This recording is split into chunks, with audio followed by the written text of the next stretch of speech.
In this tutorial, I give you step-by-step guide to fix Gemini no longer follow your instruction and Gemini saved info not working problem. Step 1. Open your Gemini app. Go to Gemini profile.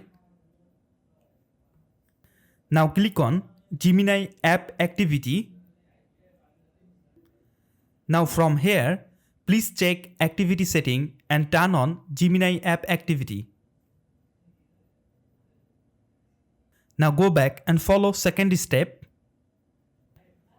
Verify your Google account and ensure you are logged into the correct personal Google account, not a work or school one, because Gemini saved info not available to work account.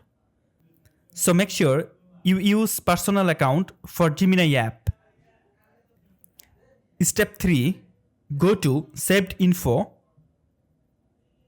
Use English language for writing your instruction for Gemini because the saved info feature works best only in English. Now step 4. Open Google Play Store, or if you are iPhone user, open your App Store. Now search Gemini app. From here, please update your Gemini app if it available.